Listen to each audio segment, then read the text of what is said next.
What is up, you guys? It is your boy, Brent Biggers here. Welcome to another video. And, by the way, we are only making the sequel. One, because I want to. And two, last video was literally... Last video was extremely high view with 19. Which I think is crazy. So that means you guys do like, or I should say love, football videos. So you know what? Let's make another one. And it's about every single of these trades. Now, we're not going to do the ones that aren't important. So the carry sheet sticks trade, no. We're not including that one on the list. Yay! Touchdown! It doesn't count. Pass interference. Offense. But yeah, you get the point. We're not including that one. But yeah, but before we get into the video, we are so close to getting at 100 subscribers. We only need 2 more, and you guys could be one of the 2. And don't worry, I will be making a video specifically on what will be happening when we get there. And also, well, yeah, I think it's pretty self-explanatory. But anyway, let's get into the video. So let's start off, I guess, with the Commanders, since they're involved in 2 trades, funny enough. And let's just talk about them, because I think they're the more obvious ones. Or the one I just prefer to talk about first. So let's start off with the one that they got the most value of, which is Montez Sweat for exchange of a 2nd round pick. Honestly, I'm very surprised in the factor that they gotten a 2nd for a player who, in my opinion, is good at best. But that's my opinion. But, I mean, when they're willing to get traded for a 2nd and a 5th next year, so I guess that makes sense. But the surprising factor to this was that the Bears decided to make this trade. I'm very surprised that the Bears ended up actually making a trade that wasn't trading one of their players away, like Jalen Johnson.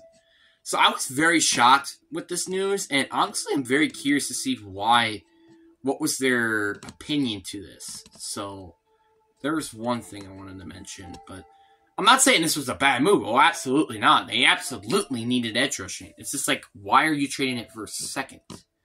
For a player that's honestly could have just been like a 3rd in the mid next year. But hey, that's just my opinion.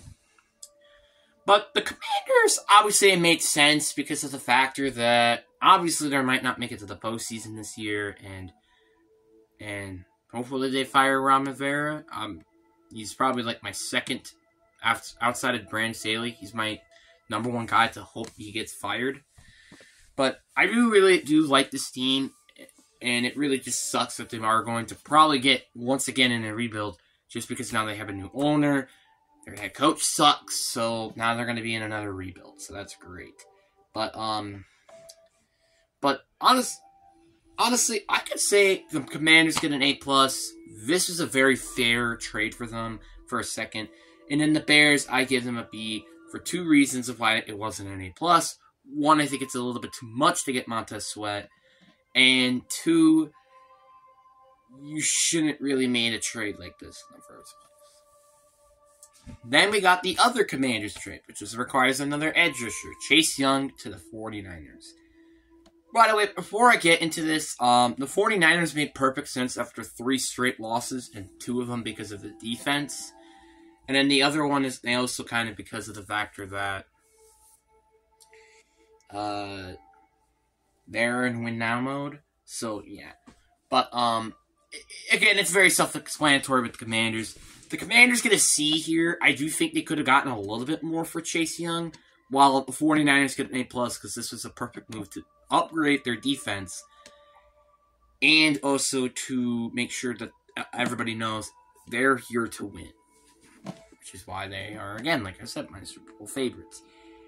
Even if now it's probably going to change a little bit, and I think it's maybe more towards the Dolphins, maybe. If they actually know how to defeat an actual team that's going to actually, well, be good. And then I also could say, you could say the same thing to the Lions. Now, let's get to the Packers trade. And the other one I was incredibly infuriated about. with the Rasul Douglas. Now, at first, you're like, who the heck is this guy? Like, I kind of maybe heard of once or twice. He is a solid corner who is getting a 75.6 PFF grade from PFF, obviously. And curiously enough, he ended up getting traded, which I'm not that surprised, but he did get traded and a 5th for exchange for a 3rd round pick. And I'm giving this team a D, the Packers, because, one, I think Rasul could have been worth a 4th round pick if he really wanted to, just for him alone. And also trading for a 3rd round pick is something that is not good for this team, because they just never use 3rd round picks, and they actually benefit in a positive light. While the Bills, they get an A+, because they also screwed the Packers with their 3rd round pick, and they also get a 5th round pick of Rasul Douglas. So that makes pretty much an A+ to me. And also, they do also need secondary help, which I guess that's the other reason why I could say it makes sense.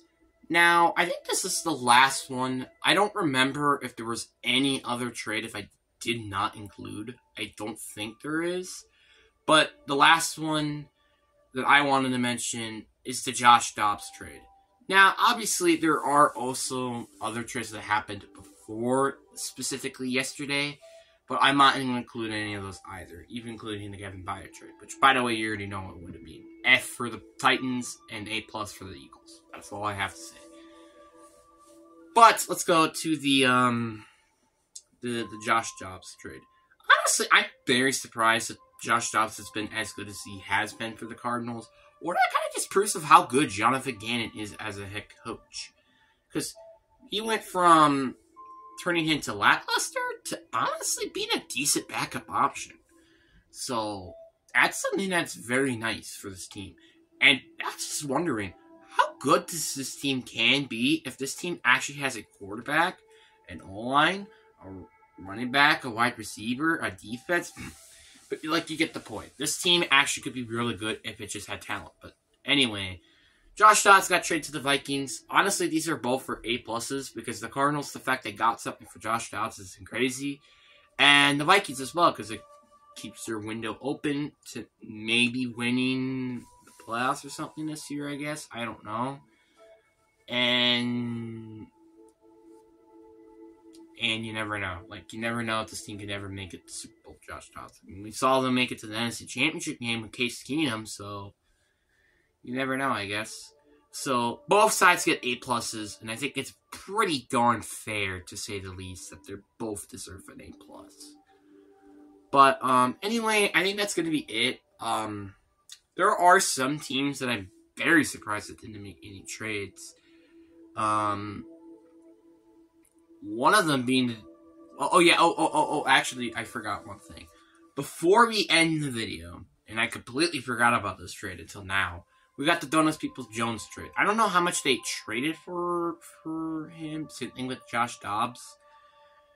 But I guess it's kind of fair for both sides, and obviously... But I think I'm going to give them both a B. I don't really know what the Lions traded to get him. And I also don't know what the Browns got in return. And honestly, the Browns didn't really need him that much, but the Lions also don't need him. So that's why I think Bays are pretty fair for both sides here. But yeah, again, I'm very surprised, to say the least, that some teams didn't make any trades. Like, for example, the Patriots. I'm very surprised they didn't decide to trade anybody away or try to trade for somebody. The other one is the Cowboys. I'm very surprised they didn't make any trades, especially at corner when they had no cornerbacks. Like, I'm pretty surprised they didn't went and say, "Hey, Packers, you want a 2nd round pick for saying of Rasul Douglas and like a 6th? Well, I'm offering that right now." I don't know why they didn't decide to offer something like that. Because they could have totally used the corner, but like I said, and they're in win now mode, clearly. So that's just my opinion. And also, their defense is kind of not the same without him. So that's why I wanted to say that. The other trade, another thing I'm surprised is the Rams not trading anybody. Because, like, this team is clearly not good. And there's no way they're going to make it to the playoffs. Like, they're good enough to, like, say people, oh, this team could be good. But at the same time, this is a team that's literally not that good at all. in terms of record-wise. If you were looking just at the record, it's terrible. So that's why I'm saying that this team sucks, but at the same time, this team can win games if this team, one, doesn't get screwed by the rest, and two, actually close out close games. All I have to say with the Rams, but yeah, and the other one I'm surprised is the Kansas City Chiefs, and I'm not getting like a linebacker or something, because this team struggled against the Broncos on Sunday, so mainly on defense. Like, their offense is also the same thing, I guess you could say, but still. But even then, like, they had some decent play from Travis Kelce, Rasheen Rice. So, yeah, it's a little interesting with them. I'm also a little surprised at that. But the last team I think I have to say that I'm kind of surprised is the Saints. I'm very surprised they didn't, like, try to, like, go get, like, maybe another wide receiver, maybe, like, something like that. I don't know, but that's just my opinion. But anyway, hope you guys enjoy. Peace.